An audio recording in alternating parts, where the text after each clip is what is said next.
Германы орон сууцны санхүүжилтийн тогтолцоог Европын хамгийн тогтвортой тогтолцоонуудын нэг гэж үздэг. Тэгвэл энэ тогтвортой байдлын ардах нөлөөлж буй гол хүчин зүйлс нь юу юм бол? Германы орон сууцны санхүүжилтийн тогтолцоо бусад улстай харьцуулахад нэлээд тогтвортой гэдэгтэй санал нийлнэ. Бид орон сууцны санхүүжилтэнд 3 тулгуур зарчим ашигладаг гэж хэлж болно.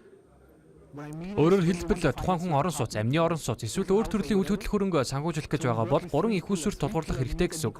Үүнийг бид орон сууцны санхүүжилтийн алтан дүрм гэж нэрлэдэг. Бид энэ зарчмын тухай Монголын банкноттой ч мөн ярилцдаг. Учир нь энэ дүрм надад их таалагддаг. Нэгсэндээ зөвлөмж гэж ойлгож байна. Энэ нэлээд эртний уламжлалт зарчим боловч маш чухал. Тухайн үйл хөдлөх хөрөнгийн санхүүжилтийн 3/1-ийг урьдчилах төлбөр, өөрөөр хэлбэл өөрийн хөрөнгөөр бүрдүүлэх хэрэгтэй гэсэн санаа юм. Нөгөө 3/1-ийг нь банкнаас ипотекийн зээлээр, харин үлдсэн 3/1-ийг нь хөнгөлөлтөө буюу тусгай зориултын бага үедээ зээлээр бүрдүүлнэ гэсэн үг. Герман жишээлбэл ийм хөнгөлөлтөө зээлийг KfW банкнаас олгодог. Залуу гэр бүл бол хөнгөлөлтөө зээл авах боломжтой. Мөн орон сууцндаа засвар. Шинжилэл хийх гэж байгаа бол мөн ийм төрлийн хөнгөлөлтөө зээл авах боломжтой. Миний бодлоор Германы орон сууцны санхүүжилтийн тогтолцоо тогтвортой байдаг гол шалтгаан нь энэ 3 тулгууртай холбоотой. Өөрөөр хэлбэл санхүүжилт зөвхөн банкны зээлээс хамаардаггүй. Харин өөрийн хөрөнгө, ипотекийн зээл, хөнгөлөлтөө зээл гэсэн 3 их усүрт хуваагддаг. Эдгээр тулгуураас Монгол хэрэгжүүлэх чиглэлд бид зах зээлийг нь судалж, нөхцөл байдлыг нь илүү сайн ойлгохоор ажиллаж байна.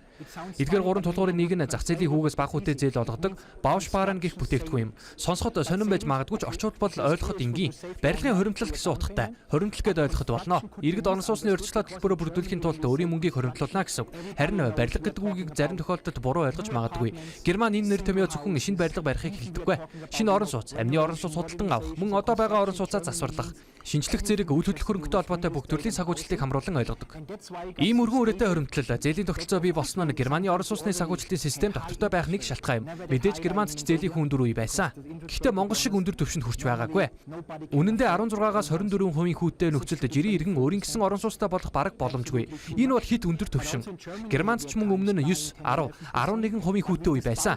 Гэхдээ Баушпарен буюу барилгын хуримтлалын тогтолцоогоор дамжуулан иргэд зах зээлийн хүүгээс хамаагүй бага үедээ зээл авах боломжтой байдаг. Энэ тогтолцоо иргэдэд эхлээд урьдчилгаа төлбөрөө бүрдүүлэхэд тусалдаг.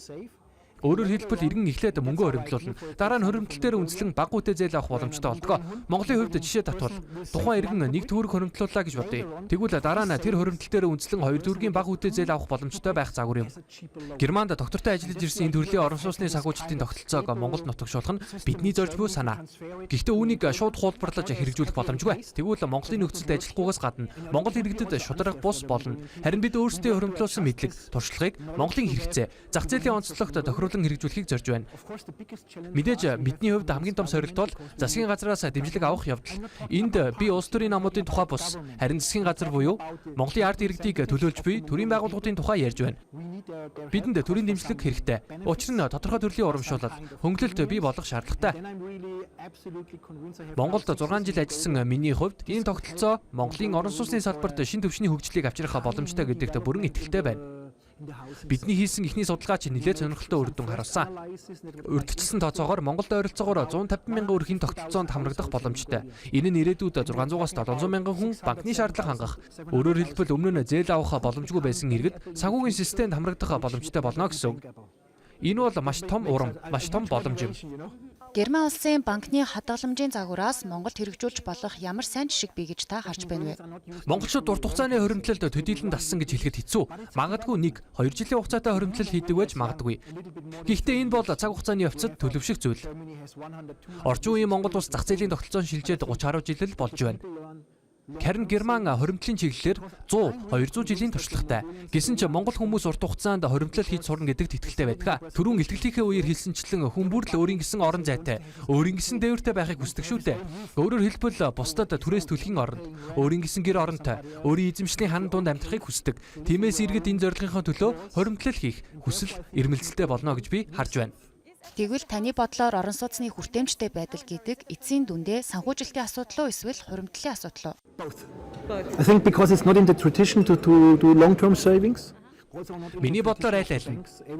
Монголд урт хугацаанд хуримтлал хийх соёл төдийлөн төлөвшөөгүй. Банкнуудын хувьд ч урт хугацааны санхүүжилтийн уламжлал сул байна. Ихэнх санхүүгийн бүтээгдэхүүн богино хугацаанд төвлөрдөг. Тиймээс иргэдэд өөрийн орон сууцтай болохын тулд хуримтлал хийх нь үн цэнтэй гэдгийг ойлгох санхүүгийн боловсрол чухлаа. Урьдчилгаа төлбөргүйгээр боломжийн үнэтэй орон сууц авах, ипотекийн зээл хамрагдах боломж хязгаарлагдмал.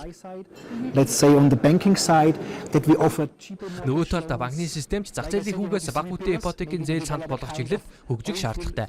Монголын нөхцөл тохирсон 3 тулгуурт орон сууцны санхүүжилтийн тогтолцоо бий болгож чадвал илүү олон иргэн орон сууцтай болох боломжтой.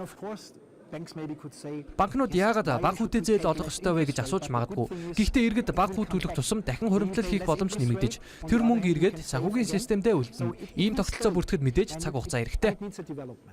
Тэгвэл үл хөдлөх хөрөнгийн хөрөнгө оруулалт санхүүжилт хаашаа чиглэх хэрэгтэй гэж та харж байна вэ? Тогтвортой хөгжил, эсвэл шинэ технологи, эсвэл дахин төлөвлөлт үү? Монголын хувьд орон сууцны санхүүжилтийн чиг хандлагын тухайд бол Улаанбаатарын жишээн дээр харахад хуучны орон сууцны барилгуудыг шинжлэх, засварлах хэрэгцээ маш өндөр байна. Тухайлбал дулаалга, халаалтын систем, цонх зэрэгт шинжилэл хийх шаардлагатай. Миний бодлоор энэ нь Монголын хувьд чухал чиг хандлага. Анхаарах ёстой гол сэдв болов. Or I would call it important topic for Mongolia to renovate the existing buildings. Одоогийн байдлаар хүмүүс гэр хорооллоос хуучин орон сууц руу, орлого нь нэмэгдэхээр шинэ орон сууц руу шилжиж байна. Харин хуучин барилгуудыг сайжруулах асуудал орхигдож байна. Nobody is caring about the old ones. But the old ones are also good. Do a good insulation. Гэтэл хуучны Орос, орон сууцуд гээд эдгээр барилга нь байршлын хувьд тун сайн таатай бүсэдд байдаг. Дулаалга, халаалтын системийг нь сайжруулбал амьдрахад таатай орчин бүрдүүлэх бүрэн боломжтой. Мөн гэр ороолыг ч хөгжүүлэх хэрэгтэй. You have to move. Nobody has the right to say to the people move away. Тэнд амьдарч буй хүмүүст нүүх ёстой гэж хэлэх нь тиймч зөв шийдэл гэж бодохгүй байна. Харин цахилгаан, халуун ус, ариун цэврийн байгууламж зэрэг дэд бүтцийг сайжруулбал иргэд илүү ая тухтай амьдрах боломжтой. Hot water, toilet. Then the people will be happy. Тиймээс Монголын хувьд ойрын жилүүдэд анхаарах ёстой нэг чухал чиг хандлага нь шинэ барилга барихаас гадна одоо байгаа орон сууц, гэр ороолыг шинжлэх, модернизац хийх явдал гэж би харж байна. Учир нь өнөөдрийн шинэ барилгууд ч 10 жилийн дараа хуучрах болно. Тэгвэл эдгээр шинжилгээг хэрэгжүүлэхэд биднийг хамгийн хойш татаж байгаа сорилт нь юу бол? Засгийн газрын дэмжлэг дутмаг байна уу? Эсвэл хөрөнгө оруулалт дутагдаж буй нь гол сорилт уу? But I think the biggest support really Mongolia needs, or let me call it just a Аль аль нь нөлөөлж байна. Гэхдээ миний бодлоор Монголд тодорхойлбол Монголын иргэдэд хамгийн хэрэгтэй зүйл бол засгийн газраас үзүүлэх зорилт дэмжлэг юм. Зүгээр нэг татаас үгүй аваарай гэсэн хэлбэрээр биш. Харин хинт ямар зорилгоор дэмжлэг үзүүлэхээ маш тодорхой болгох хэрэгтэй. Жишээлбэл эхлээд гэр ороолын иргэдийг дэмжих үү, эсвэл хуучин орон сууцны барилгад амьдарч буй иргэдийг дэмжих үү гэдгээ тодорхойлох шаардлагатай. Заавал шинэ барилгад төвлөрөх албагүй. Учир нь шинэ барилга бол шинэ хിവэрэ. Харин одоо байгаа орон сууц, гэр хороолол, хуучин блокуудыг сайжруулахад анхаарах хэрэгтэй. Тиймээс засгийн газар ногоон шинжилгээний тодорхой удирдамж боловсруулах ёстой. Юуг ногоон гэж үзэх вэ гэдгийг тодорхой болгож, хэрэгжилтийг нь хянах хэрэгтэй. Ингэж чадвал иргэд эрчим хүч, ус хэмнэнэ. Монголд эрчим хүч одоогоор хямд байгаа ч зах зээлийн бодит үнээр тооцвол илүү өндөр байх ёстой. Тиймээс дулаалга, эрчим хүчний хэмнэлт, ногоон засвар шинжилэл зэрэг энгийн шийдлүүд маш их ач холбогдолтой. Үүнийг гэр ороолж хэрэгжүүлэх боломжтой. Мөн татаас дэмжлэгийг илүү зорилттой болгох хэрэгтэй. Жишээлбэл олон хүүхэдтэй залуу гэр бүл, хөгжлийн бэрхшээлтэй иргэд, дундаж орлоготой өрхүүд, эсвэл сургуулаа төгсөөд анхны ажлаа хийж буй залуу мэргэжилтнүүдэд чиглэсэн байж болно. Учир нь их сургуулаа төгсөөд анхны ажилдаа орж буй залуу хүн шууд орон сууц худалдаа авах боломж байх нь ховор. Миний Монгол төсдөг нэг зүйл бол төр хувийн хвшил хамтран ажиллах явдал.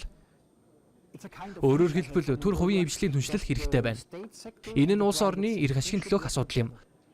PPP, they should really work together because Магадгүй баг зэрэг гүн ухааны шинжтэй сонсогдож болох ч төр болон хувийн хвшил, банк санхүүгийн салбар хоорондоо ярилцаж, хамтран ажиллавал энэ заавар хэрэгжинэ гэдэгт би бүрэн итгэлтэй байна. Миний хэлэх дуртай нэг зүйл бий. Биенийхээ тухай ярих биш, биетэйгээ ярилцах хэрэгтэй. Ингээд иргэдийнхээ төлөө шийдэл боловсруулах ёстой. Төр гэдэг ард иргэдийнхээ төлөө оршдог. Банкнууд ч мөн харилцагчтай учраас оршдог. Харилцагчид гэдэг нь мөн л хүмүүс. Тиймээс бизнесээ хүмүүсийн төлөө хийх хэрэгтэй. Ялангуяа орон сууц бол маш чухал сэдэв. Хүмүүс амьдрах таатай орчин байвал илүү доктортой, сэтгэл хангалуун байна. Гадаадд сурч ажилласан залуус ч эх орондоо буцаж ирэх нөхцөл бүрдэнэ. Харин амьдрах орчин муу. Хуучин барилга хүйтэн устай. Дээр нь усны хангамж докторгүй байвал залуус буцаж ирэхгүй. When you have a worse living situations, old buildings, cold. Эцсийн дүндээ энэ бүхэн амьдрах орчны тухай асуудал юм. Миний бодлоор хамгийн чухал сэдэв бол ердөөл амьдрах орчин.